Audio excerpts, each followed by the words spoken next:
Hi, everyone. Thank you for joining us for our panel conversation about the state of LGBTQ media. I'm Brooke Sopelsa, NBC Out's Editorial Director, and I'm joined by Raquel Willis, a writer, public speaker, activist, and former executive director of Out magazine, Monica Trasandes, GLAAD's Director of Spanish Language and Latinx Media, and the former editor of Frontiers, one of Southern California's longest-running LGBTQ magazines, and Mike Doyle, president of Ketchum North America Public Relations and a GLAAD board member. Thanks, everyone, for joining me. When we say LGBTQ media, I see it as two separate but related things. One, LGBT-specific media, and LGBTQ representation in mainstream media. And I'd like to start off with the latter. Raquel, from your purview, how would you grade the state of LGBTQ representation in media, and where do you see room for improvement? Well, thank you, Brooke, for having us. And I would just say I think we're definitely in an unprecedented time of representation for LGBTQ plus folks. I guess I would grade on a scale of 1 to 10, maybe about a 6. Because although we're doing well, of course, there's always room to grow. And I think we're seeing, obviously, more folks of color that are LGBTQ plus identified in the media. But I also think that we need more representation of what I consider to be more of maybe a queer politic, right? So I want us to get a little bit messier with the stories that we are sharing to the world. We can be complicated. We don't have to be so polished and palatable all the time. So I want to see more folks who have experienced incarceration, more folks who maybe are sex workers or have lives that may be considered less respectable than the general public might think. And do you think we've been on that track to get those messier, more nuanced stories? I think we've gotten a few. I definitely think of particularly Gun Hill Road a few years ago. That was a very beautiful portrait of a young trans Latina. And then, of course, Laverne Cox's groundbreaking role on Orange is the New Black of an incarcerated Black trans woman. But we definitely have more room to grow.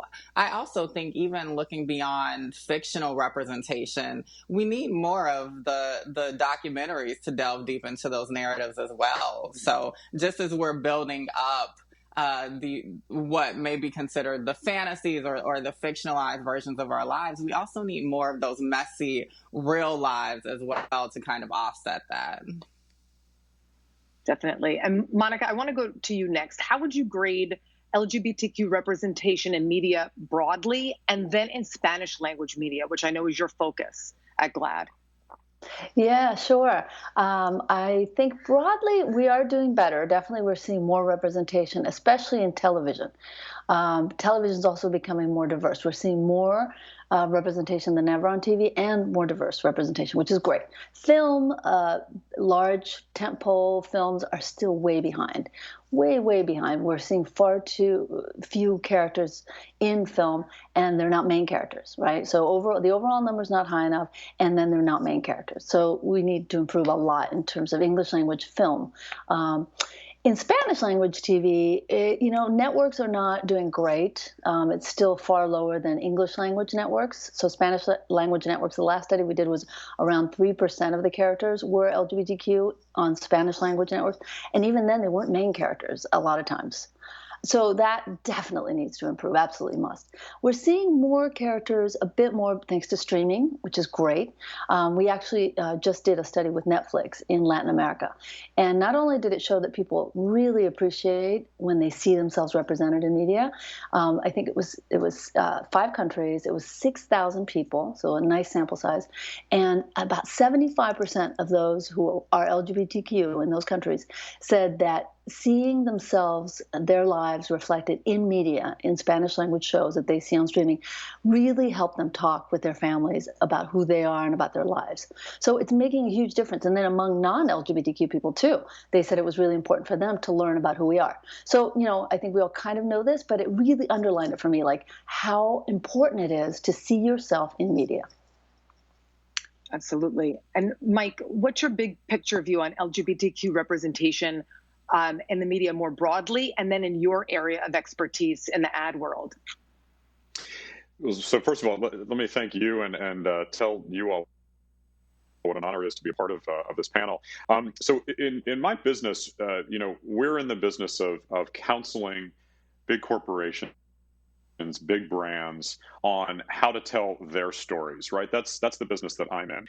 But I want to flip that on its head, actually, because I actually think this is a moment where big brands and advertisers have the resources, the influence, and I would argue the obligation to, instead of just focus on their stories, to illuminate the stories that need to be told, to use their resources. This is what we're counseling our clients to do now, to use their resources to allow those stories to be told. I think when we think about the state of the media, so to answer your question, sort of a bigger picture view, it goes without saying that we are at a time now where just the very notion of media is under attack. Media should be the truth tellers. Media should be those that are shining a light on injustice, on racism, on unbelievably important issues. So this is, I believe, a time for media to step up, to either continue if they're doing it, or to really own what I would argue is the obligation to be the conduit for these stories to be told. And I think, this is a moment where reporters, influencers, screenwriters, as you said, anchors, it's that group's, I would truly argue, obligation to be illuminating the stories that need to be told. And it's what we're counseling our clients to do. Thanks, Mike. Raquel, I want to go back to you and talk about LGBTQ media specifically. We've seen a number of queer media brands. New Now Next comes to mind, Grindr's Into, Out, where you had been, either cut staffs or closed down completely. What do you think's behind this, and what, if anything, has been filling the void left by these brands? Well, I will say, I think the lifeblood, of course, are the queer media makers. We always find a way. We're a scrappy people. And so I think about the folks who are moving to independent forms of getting their content out, like Substack or Patreon, especially in the wake of COVID-19. But of course, I think some of the ripples that we're seeing through LGBTQ plus media in terms of the shrinking of resources, we're seeing across particularly print media. So it's not simply just our particular corner of it. I will say, I think that for many folks who are content creators and are queer or trans, there is a feeling of being disposable. And we have to consider what that means when a lot of the owners of LGBTQ plus media are not actually in community. And so the stakes may not be as high as if we actually had ownership of our own media outlets across the board, right? So I want to see more of that. I want to see more of us championing our own kind of economic independence from cishet leadership. I know a number of young queer journalists who are feeling disheartened by the current environment for LGBTQ specific media. Raquel, any words for those folks? I mean, should they be disheartened? Do you see us coming off of the other side of this with a more robust LGBTQ media landscape? What would you say to those younger up and coming queer journalists?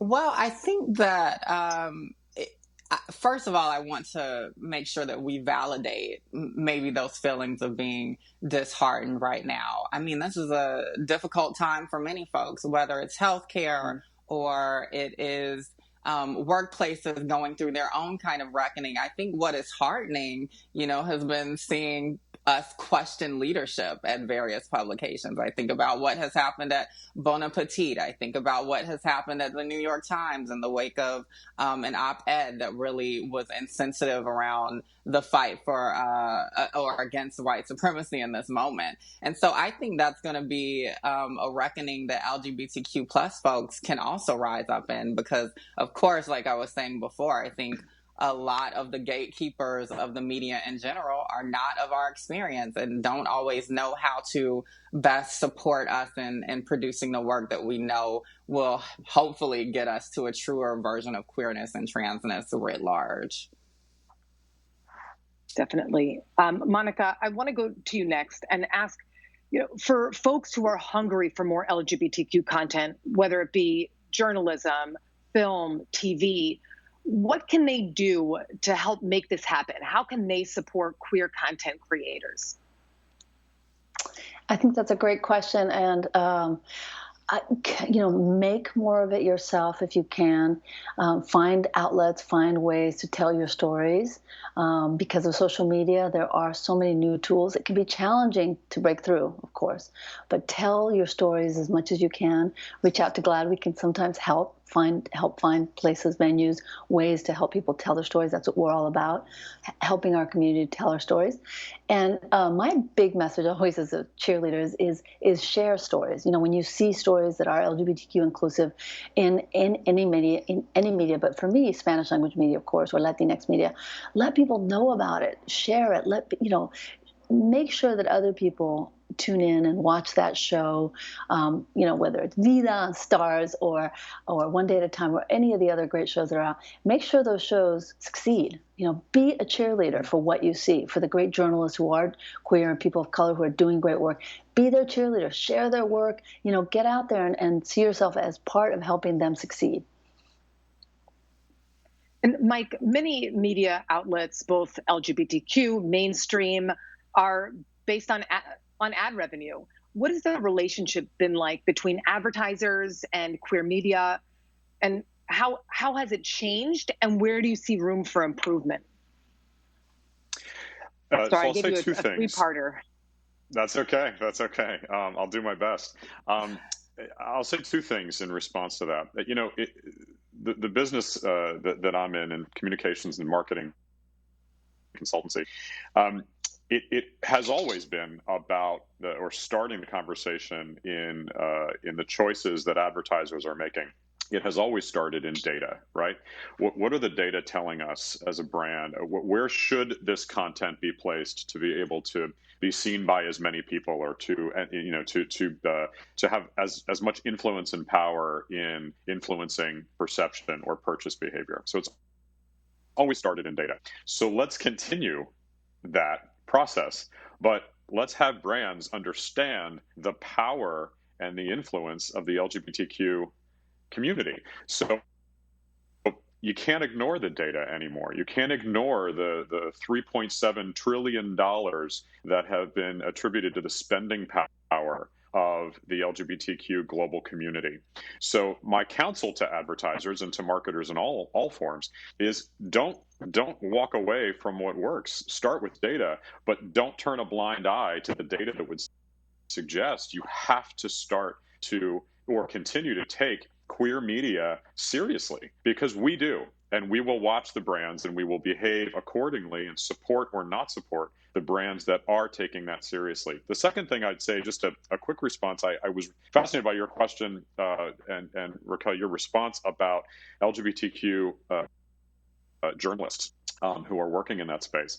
I think what's really interesting that we're seeing a lot of big brands do is actually creating internal content machines, inside brands, sort of always on content engines. So one thought I have is, what a great place for some of the LGBTQ journalists, photographers, et cetera, who may not now have a permanent job. Brands should be hiring these folks. What better way to change the conversation inside an organization and then influence the content that organization might put out than actually bringing in our community to help inform the conversation from within. So though I hate seeing the proliferation of so many folks in our community maybe lose their roles, I'm hoping maybe we could see that as an opportunity to open up roles for them inside big brands. I like that silver lining, Mike. I want to pivot a little bit to the current news cycle. I don't think anyone can deny this is an unprecedented news cycle, from a global pandemic to anti-racism protests happening not just around the country, but around the world. And earlier this month, a Supreme Court decision that no one can deny is a landmark decision that won millions of LGBTQ workers additional protections. Raquel, you've been a proponent of more coverage at the intersection of LGBTQ and Black issues. How intersectional has the coverage been during this current news cycle so far? And how would you advise folks to make it even more intersectional?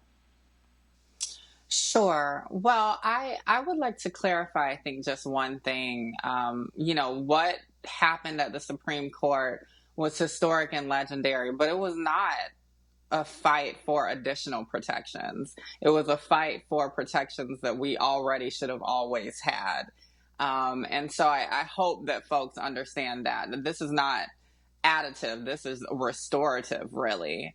And so when I think about the ways that maybe we can be more intersectional in our approaches, I think that we always have to be seeking out new voices, new experiences to elevate.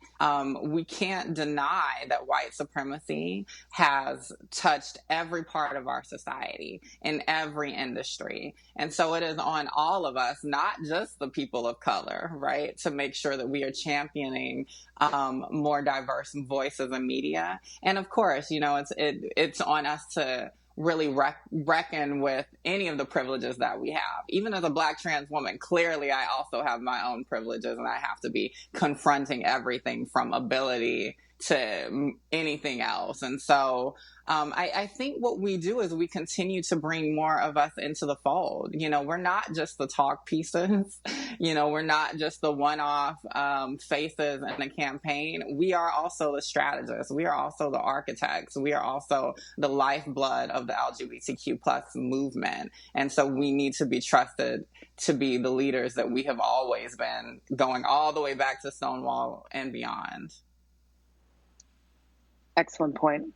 And Monica, how have recent news events, particularly the historic Black Lives Matter anti-racism protests, impacted the focus of Pride Month this year? Well, it's reminded us, I think what Raquel said was brilliant, and I completely agree. And it reminded us, if I don't know that we needed reminding, we know that Pride came from protest, and that it was people of color who led so many of the protests, not just the Stonewall, but in California and in so many places.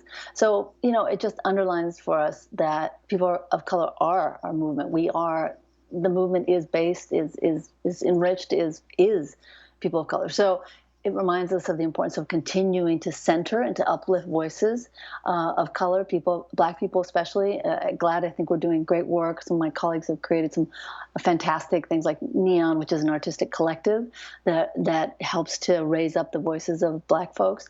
So continuing to do that work, it's a reminder to continue and stay in it every single month, obviously, right? Every single day of every month. So I'm hopeful. We're all, I think, hopeful at GLAAD that what we're living now is going to continue to take us forward as people in this community. So it's Pride Month, but it's tomorrow and it's the next day, I hope. Agreed. And Raquel, I want to go back and ask you a follow-up about Pride and the centering of queer Black voices and Black solidarity in many of the Pride events, from the virtual global Pride to big city Prides. There has been some mixed reaction to the strategy that some of the different Pride organizers have taken to center Black voices. What's your take on some of the approaches? Who's done it right? Who's done it wrong? And what can be done better going forward? Well, I have struggled a lot, I think, with some of the responses, and I also understand that we are in unprecedented times, literally. And so folks are really trying to figure out how to even just own maybe the ways that they have fallen short of supporting and elevating marginalized communities throughout time.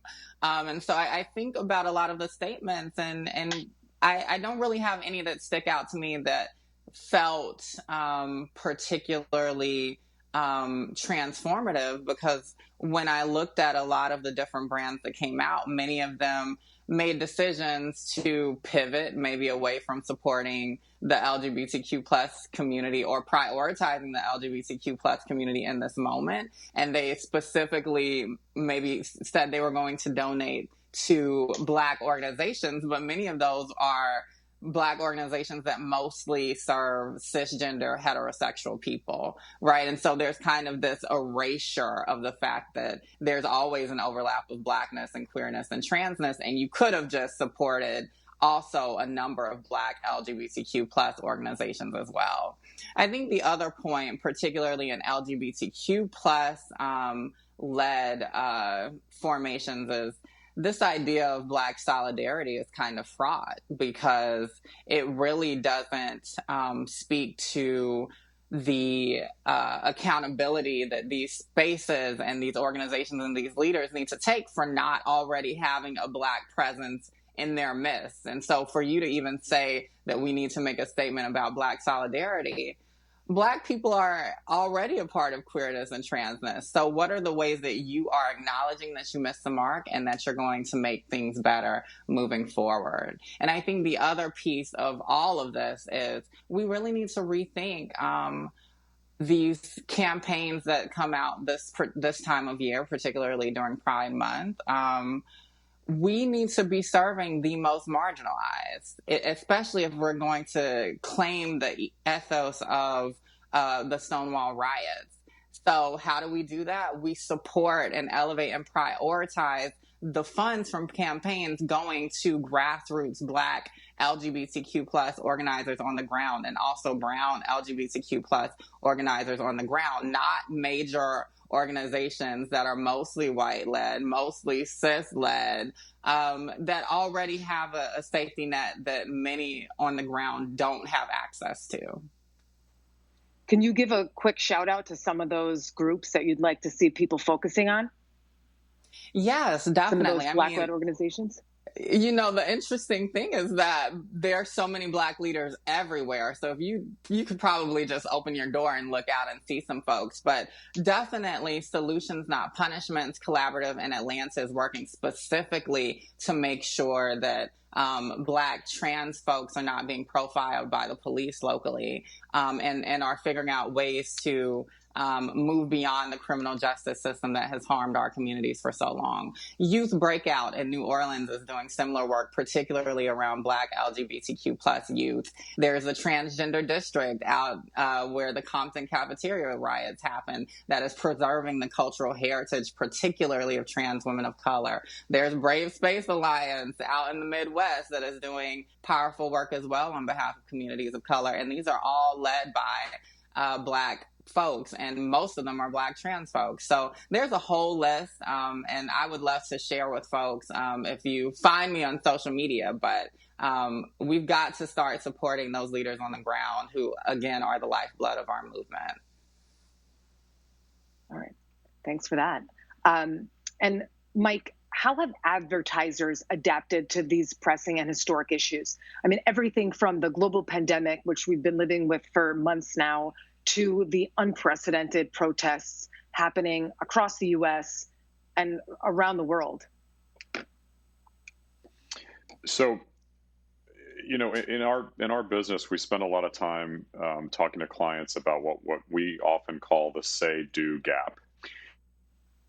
Is what you're saying about a particular issue, does it marry up with what you're actually willing to do about it, right?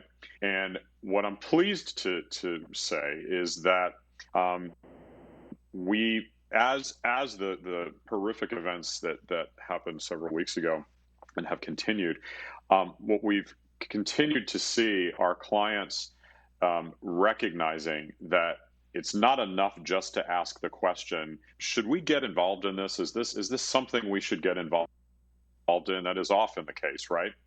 Instead, either they're asking us or we are counseling them. This is not a should we, this is a how we.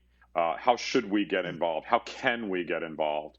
And there's what I'm pleased to see with many of our clients, frankly, most of them, is that they're recognizing that this is now an imperative. And so the questions that we're having them ask themselves are, what will authenticity look like for you? As I think Raquel said, it's not enough just to talk about it. It's got to actually be married with action. What actions will a brand take to understand what they've done well or not, to be willing to change at the grassroots level, at the employee level?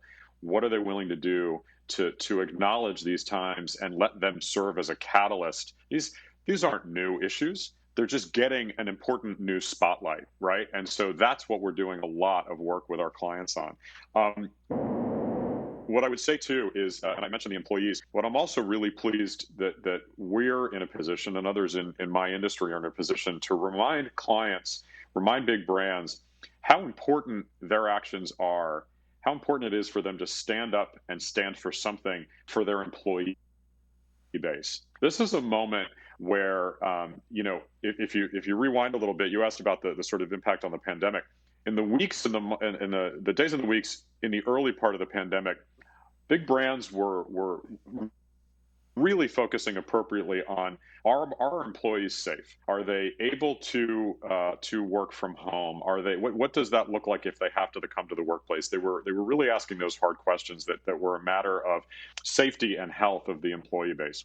That's now evolved. That hasn't gone away. They're still wrestling with that. But what's important now is, do our employees feel like this is a brand that matches their values? Is this a place that I want to really stay as a career, because this is an organization that I'm proud of stepping up and they're doing something about it? Our clients at MasterCard, for example, and the launch of last year's launch of the True Name card, the first credit card available to members of the trans community that shows their chosen name. So breakthrough. The employees at MasterCard today are also proud, not just of that, but that MasterCard is continuing what they're doing for the LGBTQ community, but doubling down and really putting this year's resources towards Black and Brown members of that community. So that's what I'm talking about, is an opportunity now, I think, for brands, for advertisers, to realize how important their employee base is. Those employees are the biggest advocates for the brand, well beyond consumers. So I'm pleased that brands are doing that and having those tough conversations and those moments of sort of self-realization, but they've got to keep it going. This can't just be something that ends on the last day of June. I'd love for you to put your executive hat on, and as someone who's in upper level executive management, how can employees communicate their priorities up the organizational ladder to help make these changes? As an exec, what strategy would you recommend to on the ground employees?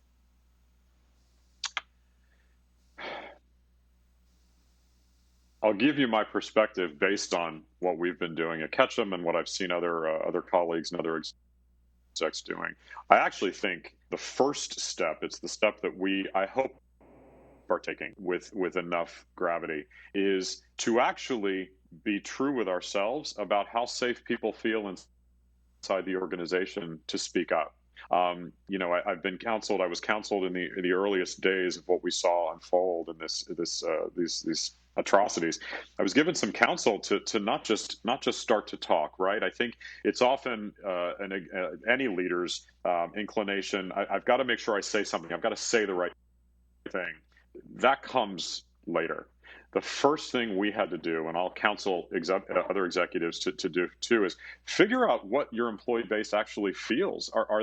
Do they feel like they have a safe environment to speak up, to share their own fears, their own truth? Do they fear retribution if they speak up? Like, understand and really take an accurate temperature and ask for more opinions. Don't just trust one or two employees from the field. You've got to make sure that you're asking a wide swath so that you're really facing your own truth as an organization. So I think that's where it has to start. And then the second, is to then create those safe spaces. We have a series at our organization that we call Real Talk, Real Issues, and it's been ongoing and it's been pretty successful. We've got to fuel that. That can't happen once a month anymore. It's got to happen once a week, and it's got to be, Raquel, I love that. It's got to be about the messy issues. I love that term. It can't just be about something that feels comfortable to talk about. So I think creating that safe forum for people to raise their voices. And the third that I would argue is an imperative then is making sure that doesn't just have a time limit. This is not something that's got an end date, right? This has to be something that continues. And so making sure that employees know that this is something we're going to continue. We're going to continue those conversations, and I'll get off my soapbox, and we're going to do something about it. What are the measurable goals that my company is going to publicly state, stick to, and make sure we're communicating progress around? What are brands doing that are just beyond an advertisement? It can't just be about a piece of content. It actually has to be about systemic change inside your organization to stick to what you're committed to.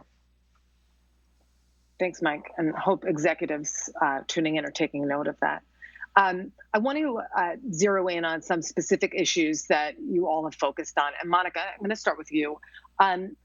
June 12th marked 4 years since the mass shooting at Orlando's Pulse nightclub, and the tragedy undoubtedly shook the whole country, especially LGBTQ Latinx folks and those who are at the intersection of those two communities.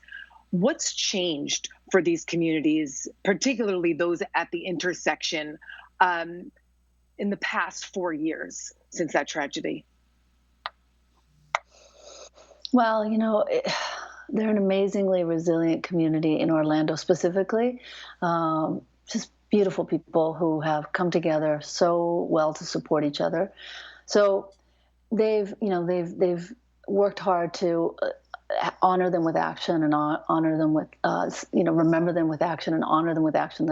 It's a campaign folks have created in Orlando to take action and to make sure that it's about the future and that it's about coming together, helping people in Orlando come together, helping folks in Puerto Rico, helping folks really, really looking at the intersection of communities and supporting each other. So what's changed? I mean, I'd like to stick with the positive and say that, the action-oriented, community and love-oriented actions are what they're doing, and they are. And actually, Brandon Wolf, who's a survivor of Pulse, an amazing leader, he wrote an op-ed that I recommend everyone check out in the Orlando Sentinel, which is just beautiful, about how he's channeling the grief he still feels, which of course the community will always feel, into action.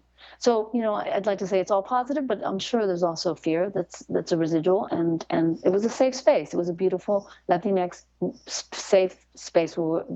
And so that can't be undone, but I mean, it's the community that's done amazing things in terms of remembering people, holding them in their hearts, and then moving forward and creating action. Thanks. And Raquel, you've produced incredible coverage on trans issues. I'm particularly thinking about your Trans Obituaries project series, which focused on fatal violence against trans women of color.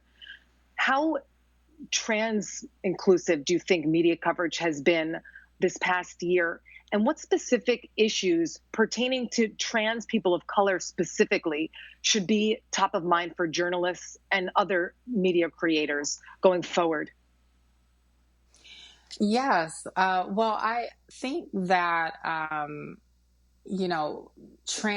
the coverage of what is happening to the trans community has undoubtedly increased over the last few years. Of course, we've talked about a visibility moment. We've talked about a tipping point. I think we often don't talk about how the emphasis on visibility doesn't always translate to an emphasis on vitality. And so just because there are so many folks of the trans experience now on television, or now having a chance to speak up, or having platforms like myself, that doesn't necessarily mean that it translates to a decrease in violence on the ground or a decrease in discrimination in everyday life. I still walk down the street, right? And I'm worried if whether someone is going to recognize me as a trans leader, or any kind of thing could happen. And I still live with some of the same fears I had before.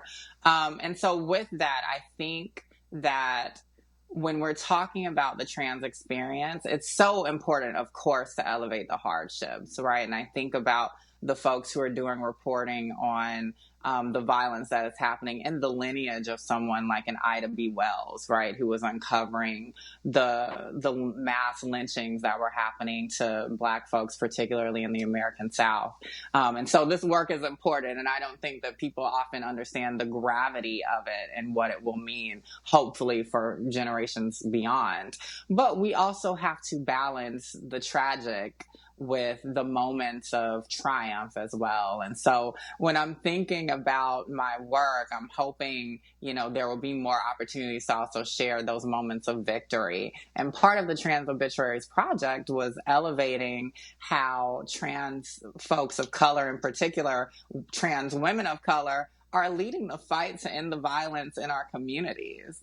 And so while we're having this moment of mass unrest and people are talking about police brutality and elevating mostly Black cis het leaders, cisgender straight leaders, oftentimes we fall through the cracks as if we aren't being impacted by those things as well. So I think we also have to look at the experience of trans folks as one that is holistic. And so sometimes, we have a perspective that is so crucial that doesn't necessarily just hinge only on our trans identity. It could just be about race. It could just be about being an employee. It could just be about being in a healthy relationship with our loved ones. Mike, I want to pivot to you and talk about the Super Bowl. The Super Bowl is the biggest day in football. Also, as I understand it from someone not in the ad world, so tell me if I'm wrong, it's also the biggest day for the advertising world.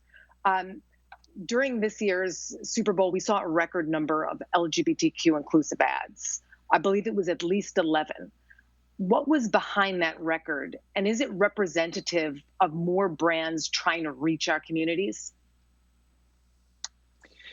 Yeah, I'm reminded of that terrific Microsoft spot featuring the Katie Sowers, who's from the 49ers, right? It was well, I'll say a few things. I'd love to live in a world where the coverage of Super Bowl advertising doesn't have to have an asterisk that says there were 11. Right. That's and yet I applaud the fact that on, yes, what is often called Advertisers, advertising's biggest night, the Oscars of the sports world, as it were, that, there's a global audience of eyes that are watching. And so I celebrate those brands that realize that and realize the power that they have to reach so many people without content that focuses on stereotypes or sort of arcane tropes about what the LGBTQ community might be doing that night. So I celebrate the brands that did that. But I think, does it say something? Does it mark a sort of a shift in strategy or in the ability for the LGBTQ stories to be told on a big night like that? I hope so, but I hope what it really does is it urges brands to recognize the power that they have when it comes to media in all its forms, advertising on television, but short form video content like we do a ton of, that we're all consuming, particularly now in the times that we're at home and consuming so much content through different channels. I celebrate the brands that are using those platforms not to exploit the opportunity, not to exploit our community to be able to reach that, again, that $3.7 trillion in spending power, but to explain it, but to sort of shine a light on what those truths actually are. We were absolutely honored to work with our clients at Gillette part of the Procter & Gamble family of brands, and their campaign called First Shave, which perhaps you've seen, that tells this unbelievably rich story of a young trans man who is celebrating his first shave. It's all about Gillette taking a different look at what it is to be masculine, and talking about masculinity in all its forms and in all its evolving definitions. That's what I celebrate brands for doing. So did I appreciate that there were 11 ads that night? Absolutely. It's more than 10, but next year I hope it's double that.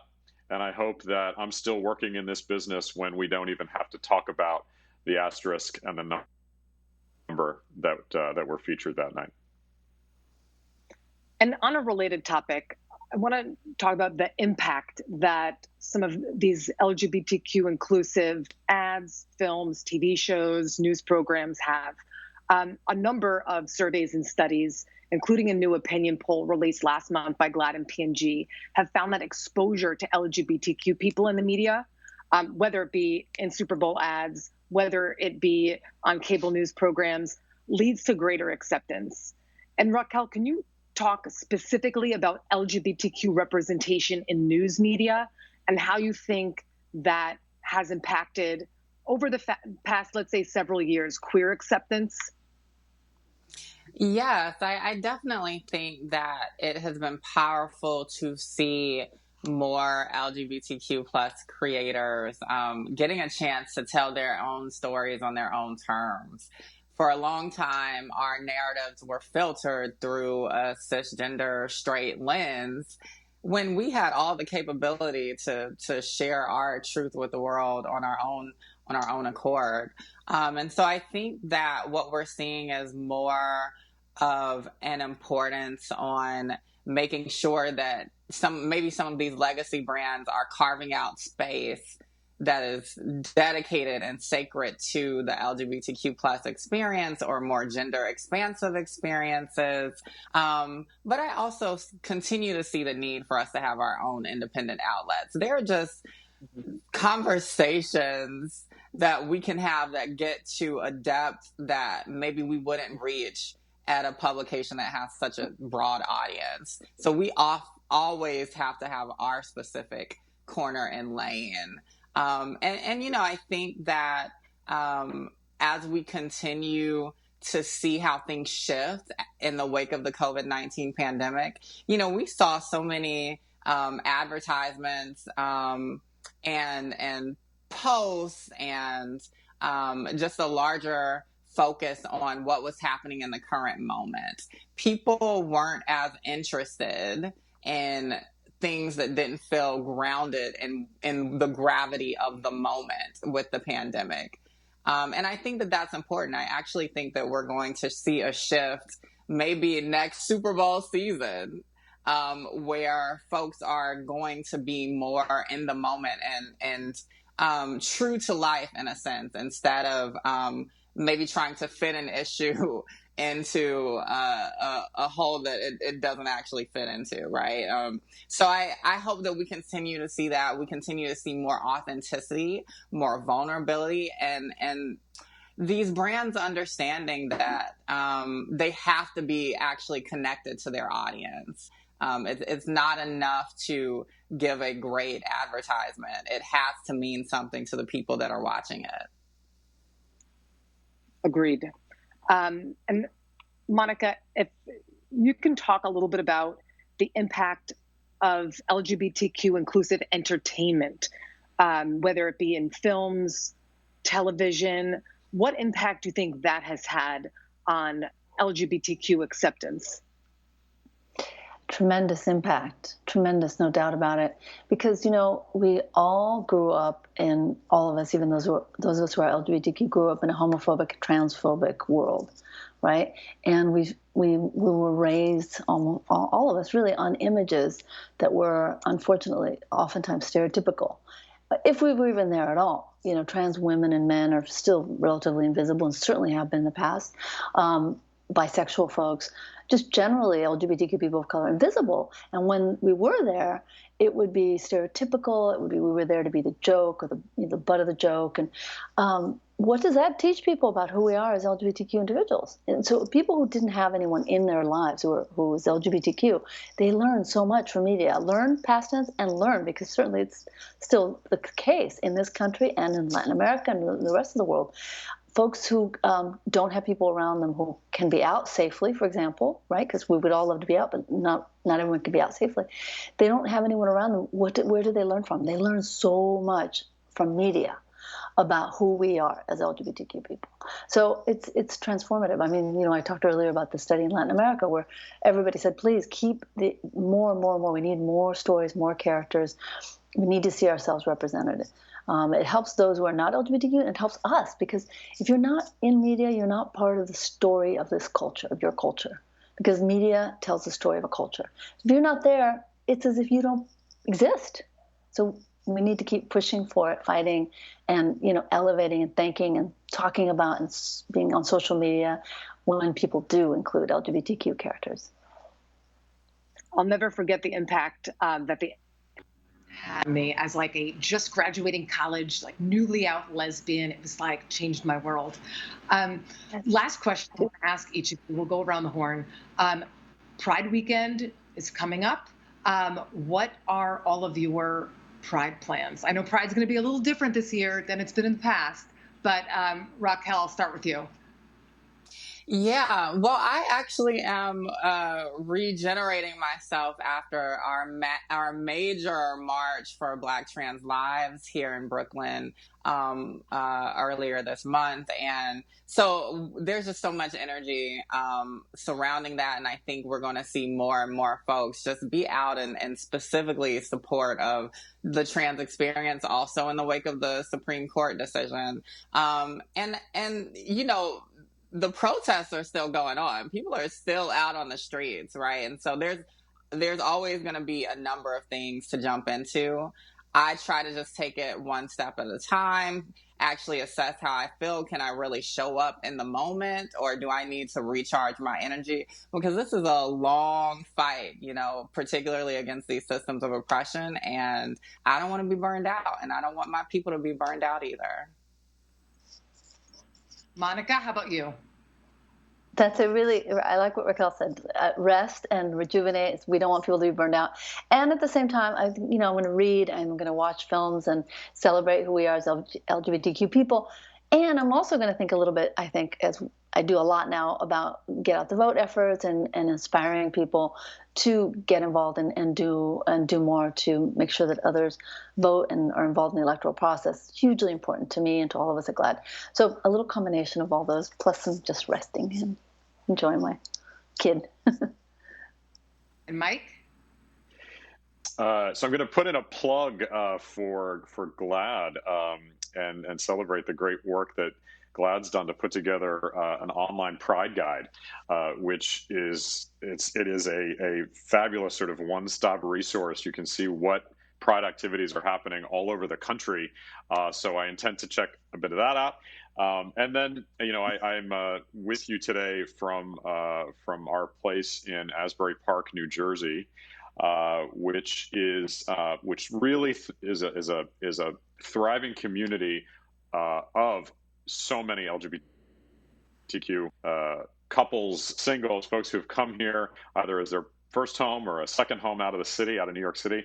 And so I know that there are some activities planned, all socially distanced and appropriate, but I know that I'm going to be spending time with a lot of my husband's and my dear friends, members of the community, to reflect. It's a year for real contemplation, and I think a moment that is that catalyst for us to make sure we're actually, as people, closing our own say-do gap. So I'm going to spend a little time thinking about my own and how I might have to work on that.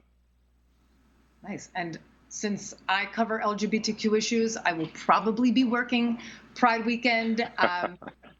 And I'll do my own plug for those who are not familiar. You can visit NBC Out at NBCOut.com. And this Pride, we're centering queer Black voices, which are always part of our coverage, but we're really making a point to elevate and center those voices this month.